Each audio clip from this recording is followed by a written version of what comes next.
It's time to let your sports opinions fly for the main event. A 7-team elimination match to decide the District 4 3A Championship. Presented to you live by PilotPointBearcats.com. This 10-week match has been sanctioned by the University of Interscholastic League. Our celebrity referee for the District 4 3A show is none other than the daytime psychology professor, Texas high school football storyteller, North Texas insider, and DFW Inside High School Sports, the most feared member of the Texas high school mafia, the one, the only, small-town Digsy, the professor,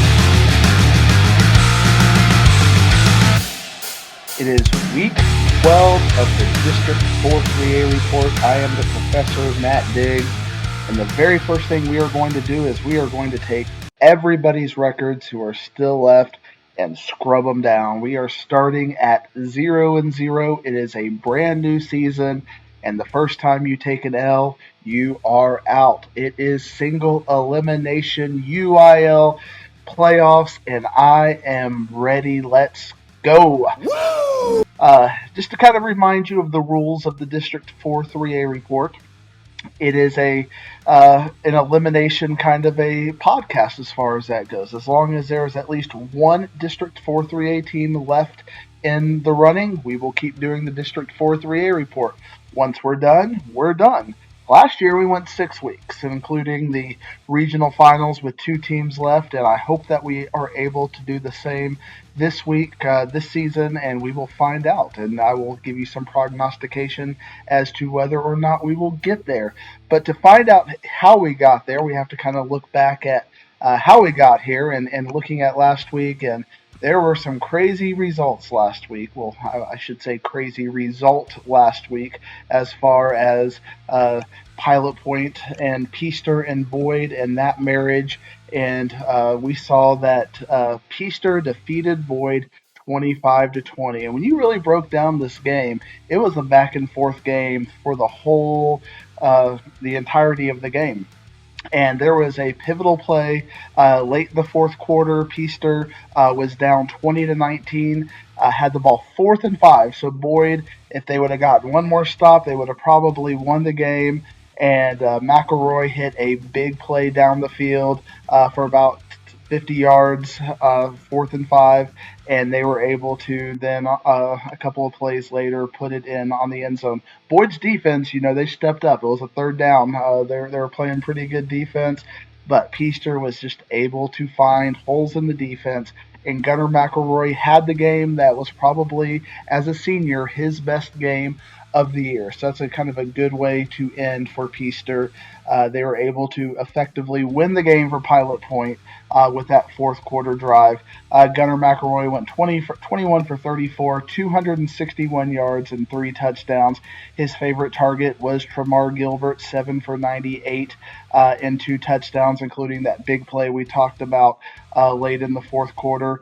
Braden Gett, he'll be back next year as a sophomore, 8 for 68. Gannon McElroy, he'll be back as a sophomore as well, 3 for 19, and Jacob Felton, 2 for 20, and a touchdown. Rushing the ball, Boyd's defense did a pretty good job eliminating the run for Peaster. They pretty much had to do it through the air. Gannon McElroy had 11 carries for 28 yards and a touchdown. Gunnar McElroy, the quarterback, 8 for 16. And Cade Court, 2 carries, 2 yards. Danny Munson, 1 carry, 6 yards. So Boyd was pretty much able to keep them to 2 to 3 yards on the ground per play. For Boyd, we've talked about Braden McIntyre all year, and he came out and he played hard and had a great night. 22 for 37 for 199 yards. Really, the rushing game, Peaster's defense against Boyd's rushing game was really the tide turner there that they weren't able to get big plays consistently. Carter McClure 20 carries for 85 yards. The longest was only 15. And then Gavin Rosado 17 carries for 85 yards. The longest was 36. You take those two long plays out, and they were limiting Boyd to 2 to 3 yards every single play, which was able to again turn the tide for Peaster and able to have that last fourth quarter drive. Uh, I said on the 4-3A report last week that I thought if the game was a dry game and the weather wasn't a factor, that I thought Peaster had a really good chance to win. Once I had a chance closer into doing my picks, I saw it looked like the weather was going to come through early afternoon, especially if you're out west like the game was at Boyd. I thought the weather would not be a factor, and it was not a factor other than the wind. So I changed my pick to Peaster after I picked Boyd on the show. After I saw the weather, I did go back and pick Peaster, and Peaster brought it home for Parker County, and they also brought it home for Pilot Point. And Pilot Point, even though they had a pretty bad loss to Brock, as we're going to talk about, they survived and advanced. So ultimately, we had a three-way tie for fourth place in this district. We had Peaster, Boyd, and Pilot Point all tying for fourth place. So Nolan could kind of be right, kind of.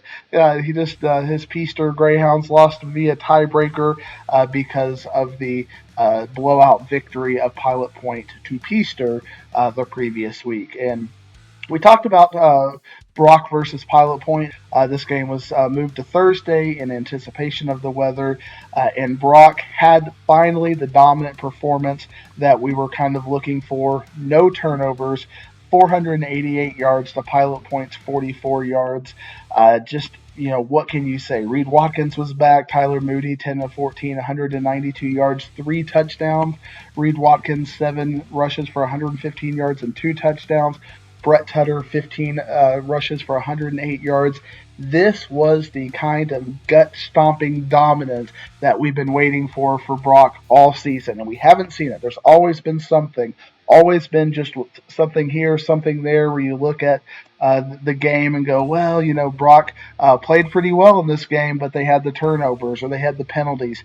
Brock finally put it together, and it's the time to peak is the playoffs. And if Brock plays like this, they are going to be a hard out, probably to the state finals.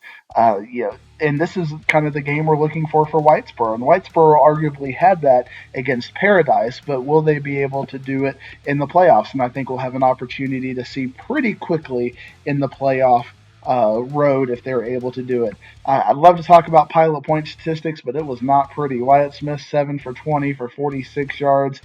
Gage Anderson, 11 carries for 3 yards. Wyatt Smith rushing 8 for negative 20. Ashton Kirby only caught the ball 2 times for 20 yards. And I want to go back and talk a little bit about a couple of comments I made last week and clarify and give a little more context, because as great as Ashton Kirby has been this year, and definitely he's been great, and I talked about how he had more yards than the Plano East all-time receiver, and then, of course, I get the corrections, not that Ashton Kirby did anything wrong, but Aiden Cox last year had over 1,500 yards for Pilot Point. So really, we're seeing the heyday of Pilot Point football as far as the offense goes. Aiden Cox had 1,534 yards last season, and then Ashton Kirby is sitting at a little over 1,000 right now, with continuing to play on. We'll get to add to that, but regular season had over 1,000 yards. So Pilot Point, effectively have had the best 2 receivers in Pilot Point history the last couple of years, and Wyatt Smith has been the glue to hold those together through his junior and then senior year, with Aiden Cox last year and then Ashton Kirby this year. But in mentioning that as well, I think it's also important to mention 2 other receivers who have had huge numbers for the District 4 3A report, Case Peacock and Mitchell Newsiard. Case Peacock, just an amazing season, and amazing, just his numbers were incredible. Over 1,500 yards, and then Mitchell Newsiard over 1,100 yards as the season has progressed. So even though Ponder ended up in last place and will have no, hopefully you'll see those kids in the all district honors because they did fantastic and they put up pretty big numbers and have set records that Ponder will try to be catching. Future Ponder players will be try to be catching. So even though Wyatt Smith, we asked, even though Ashton Kirby, I asked last week if that was the all-time high for Pilot Point, and if I would have remembered last year, Aiden Cox, pretty good year, but Ashton Kirby number 2 on that. So again, it's fun to watch some of these records that are being set here on the District 4 3A report uh, as far as that goes. So I did want to throw out that shout out to Case Peacock and Mitchell Newsyard, both with just incredible numbers, some of the best yardage numbers in the state. This year. And that takes us to Whitesboro and Ponder. And even though it was a pretty significant victory, Whitesboro beat Ponder 69-29. Again, Ponder just has these video game numbers, even against the second team of Whitesboro, even though a lot of that was in the second half. Clifton Cooper, 26 for 49, 394 yards, 4 touchdowns, and 2 interceptions. Rushing the ball, we're really seeing that breakdown that the last couple of weeks, Whitesboro has been able to stop the rush. We saw them stop it against Paradise and now against Ponder. Just, you see Clifton Cooper usually carrying the ball 10, 20 times for 80 yards or so, and they just had nothing, 5 for 16, and 14 of those came in one run. So we're talking about a lot of sacks and broken plays and scrambles that Whitesboro was able to sniff out. Noah Long, the freshman for Ponder, if we're kind of getting a little bit of a glimpse into what Ponder might look like next year. In the second half, we saw him carry 13 times for 52 yards for Ponder. And again, as I mentioned, with receiving Mitchell Newsyard 4 for 88 and a touchdown, and Case Peacock 10 for 133 and a touchdown. And then Graham Whitewood also had a pretty nice day receiving the ball, 6 receptions for 85 yards and a touchdown. For Whitesboro, what can you say? It wasn't the numeric number that you might have come to expect against Ponder, but their defense was so good they didn't have these long fields to drive on. Mac Harper only had to go 6 for 11 for 160 yards, but if he was going to throw the ball, it was pretty much going for a touchdown. 5 of his 6 completions were for touchdowns on the night before Whitesboro got into game management in the second half. Grayson Ledbetter, 19 carries for 189 yards and 2 touchdowns. And then as we saw the very liberal rotation of players in the second half as game management kicked in.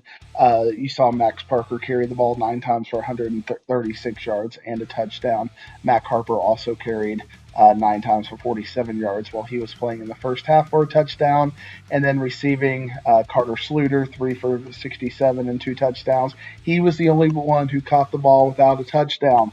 Gavin Brown was 1 for 23 and a touchdown. Brett Donaldson, 2 for 70 and 2 touchdowns. So 2 of Carter Sluter's 3 receptions were touchdowns, but 1 of them was not. So something to work on, young man, as you go into the playoff realm. So Whitesboro with a very dominant victory over Ponder, 69-29, which gives us our 4 playoff teams as we set up for the playoffs this week, and we have the 8 games that will highlight the District 4 3A bracketology so far. And one thing I found very interesting in looking at the Region 1 bracketology was how when District 1 and District 2 played each other and they picked their sides, they actually picked pretty neutral sides. You had Denver City and Dalhart picking Lubbock. That's pretty neutral. Maybe Dalhart had a little bit of an advantage, but I mean, almost right in the middle. Shallow Water and La Mesa. I was actually surprised at how close Shallow Water and La Mesa are. You're thinking out in West Texas you have these wide disparities, but just the way the district works, Shallow Water and La Mesa not very far apart. They're meeting at Pirate Stadium over in Lubbock area, so pretty close neutral thing there as well. You've got Bushland and Kermit. Look at that; it was almost right in the middle over in Lubbock, and then Brownfield and Muleshoe at Levelland, very much right in the middle. You do not see that with District 3 and District 4. I don't know if it was a flip, a district versus district flip, or just the mindset of the coaches and how they decided things. But Whitesboro and Vernon at Wichita Falls, that's obviously a lot closer to Vernon than it is to Whitesboro. Whitesboro will be making a couple-hour drive, whereas Vernon will just be cruising down 287 to the big city, as it were, for their playoff game. And Breckenridge versus Ponder. This is the Stephenville triangulation theory in full effect. And I talked about this on Twitter this past week. Stephenville triangulation theory is, instead of having 2 points where you pick in the middle of the 2 points, you equally inconvenience both teams. And Breckenridge and Paradise playing at Ponder, you have to think that Paradise won the flip and pulled Breckenridge for a little bit of a road trip. I don't know why they just didn't play somewhere in the middle, but I guess Paradise felt that was their better play there. And again, stadiums are obviously an issue, and I guess they wanted to play on Friday night, so that was some of the options. You lose to 5 and 6 days as you move from Thursday to Friday. Jim Ned and Pilot Point in Dublin. I guess if you take 377, a long way. You get Pilot Point can feel like, oh, that's 377. That's kind of our close game, but I think that's a lot closer to Jim Ned than it is to Pilot Point, especially since you have to get out of the Metroplex to get out west, and Jim Ned is that's kind of just business as usual, driving down 20 and heading south on 377 over there. And then Brock and Iowa Park. Yeah, that was probably the closest of the games of the District 3 versus District 4. Probably is a little bit closer to Brock as far as that goes. But Brock and Iowa Park, kind of found a little bit of a neutral ground there. So those are the games. I found it interesting how we did not get true neutral sides. That in District 3 and 4 as they played. That we started to see a little bit more gamesmanship, if you will. And the way I'm going to kind of describe the bracketology, it's kind of a new term that as I'm starting to, I've been used to 6A where we have the Division 1 and the Division 2, and then, you have kind of the odd districts and the even districts. This almost reminds me of super regionals in many ways, that you have 4 super regionals effectively. You have the District 1 winner, you have the District 2 winner, you have the District 3 winner, and you have the District 4 winner, and you have these 4-team little brackets, and they each have their super regionals effectively, and one team will come out of there, and that'll take us to the regional semifinals, which will take us to the regional finals. And Denver City super regional, if you will, if you don't mind me using that term, we have Denver City and Dalhart on the top half of the bracket, and then Whitesboro and Vernon in the bottom half of the bracket. And I think looking at this kind of a 4 pairing, I think Whitesboro is by and far the top team in this 4-pack. I think really their biggest opponent is going to be this week against Vernon. If the winner of this game, we'll probably be looking at next week as a little bit of an easier game. There might be a little bit more of a trip involved in that, even though Wichita Falls is quite the trip as it is. But heading out to either Denver City or Dalhart, you're probably going to get taken a little bit closer to maybe Lubbock or Odessa, depending on if they want to do more of a triangle as far as that goes. So I think Whitesboro will be a favorite, and again, Whitesboro will be looking to, if their run defense continues to play at this high level that it has the last couple of weeks, they should have, offensively, they're going to get their points against Vernon. But will Vernon be able to get into a little bit of a shootout? And that will really be, again, if Whitesboro's run defense continues to play at that high level. 2 weeks is pretty good. I mean, that's starting to show a consistent trend. Whitesboro has shown over the last 2 seasons that we've been doing the District 4 3A report to get better as the season goes on. So I see no reason why that trend would not continue. In the second super regional, the shallow water super regional, I think it's really going to come down in week 2 that the introduction that we're going to get is how good are those West Texas teams? How good is Shallow Water and how good is Bushland? And that's going to be our first real matchup of those teams. Is a Metroplex team and a West Texas team will be in week 2 with Shallow Water and Paradise, or Shallow Water and Breckenridge, depending if Breckenridge is able to beat Paradise. And there are some questions there because we've been talking about Paradise and their running backs. Both of their top running backs are injured right now. Now they've had a couple of extra weeks since Paradise had the week 10, week 11 bye. So are they healthier? Are we going to see a full complement? Obviously, their coach is not texting me and giving me all of the details. So I think Paradise will be a favorite either way. Austin Iglesias is obviously a game changer as long as he's healthy, and I'm pretty sure he is. I think they'll be a slight favorite over Breckenridge as it is. Breckenridge has been up and down quite a bit, but Paradise has played really good defensively, and they've got some pretty good depth. So I like Paradise, and I like Shallow Water over La Mesa. Shallow Water's a big uh, favorite over La Mesa, but it's really going to be that second week in this super regional where we finally start to have some calibration between the West Texas teams and the District 3 and District 4 teams that are left over. And I think we're only going to see one, and maybe none, depending on if Pilot Point is able to step up and move into that next gear. But I think that we're going to see, finally get to see those teams. And really, if we get a Jim Ned versus Bushland game, I don't think that tells us what we need to know as far as wondering how those West Texas teams, Shallow Water and Bushland, are going to play against our teams. It's going to be Shallow Water and Paradise that lets us know, oh, Bushland and Shallow Water, they're for real. You might even see that as a regional final, or if it's going to be Whitesboro and Brock. I think it's going to be a package. I don't think as close. I mean, you remember Whitesboro and Brock. It was 1 yard between the two teams. I don't think, I think we're going to see the package there. It's either going to be Whitesboro and Brock, or it's going to be Shallow Water and Bushland, or maybe even a Jim Ned if Jim Ned has found its way. If the West Texas teams are a little bit better, I don't think we're going to have one or the other. And Shallow Water and Paradise should give us the insight that we need into that. In the third super regional, the Jim Ned super regional, and it's kind of funny because last year we just kept talking about Jim Ned. It was like the overall arching theme. It's like, when are we going to get Jim Ned and Brock? When are we going to get that game? And then that game kind of fizzled out as far as importance go because Brock took it to them. And then Jim Ned had had a slow start, but they've come on. They won their district outright, going 5-0 in the district. So they started 2-3 and ended up 7-3. And they take on Pilot Point.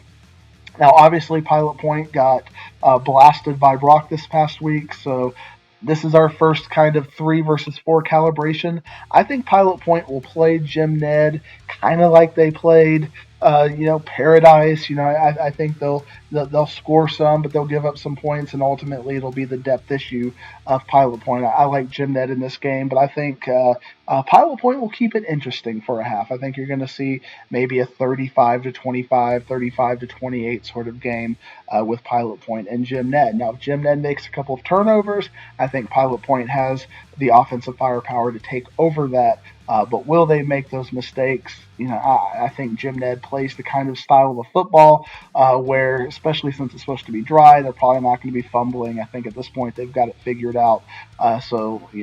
Can Pilot Point defensively force those kinds of fumbles and take advantage of the 1 or 2 times that you might see Jim Ned go down the field?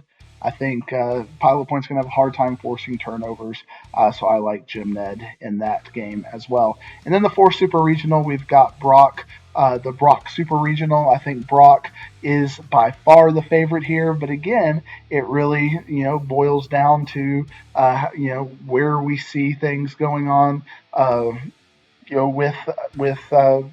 with Brock and the West Texas teams. And I think Brock in Iowa Park is probably the game that you're going to see Brock needing. That's basically, as we said with Whitesboro versus Vernon, it gets easier in week 2. With Brock and Iowa Park, I think it gets easier in week 2 with Brock as well. This Brownfield Muleshoe definitely don't have that sort of fear factor to them where they're going to think, oh, well, we got Brownfield and Muleshoe, the winner of that, which I would think is Muleshoe. We got Brock will be a favorite over Muleshoe. But Bushland and Jim Ned in that 3rd Super Regional, Bushland is probably the favorite out of that, even though they're the 2nd seed. But again, as I kept droning on about, that doesn't really, if Bushland beats Jim Ned, that doesn't really tell us anything. We need to know shallow water and Paradise, and hopefully we get that. And even Breckenridge, I think, will give us a little bit more insight. So I want to see how those games play out. But if you ask me now, the four winners of those four super regionals, I've got Whitesboro, and then either shallow water or Paradise. That can go either way. That we'll know the strength of West Texas based on that, and then Bushland in the third super regional and Brock in the fourth.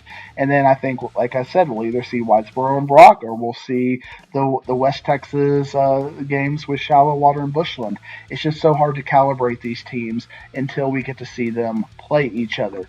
And a wise man once told me, don't put any stock into a West Texas team until they beat a DFW area team. So if you apply that theory, then they got some work to do. So we'll keep an eye on that, and the District 4 3A report will be back next week to see if our predictions came through. Again, I've got Denver City, I've got Whitesboro, I've got Shallow Water, I've got Paradise, I've got Jim Ned, Bushland, Brock, and Muleshoe as my 8 winners to take us to the second round, the area round of the playoffs. And it'll be interesting to see.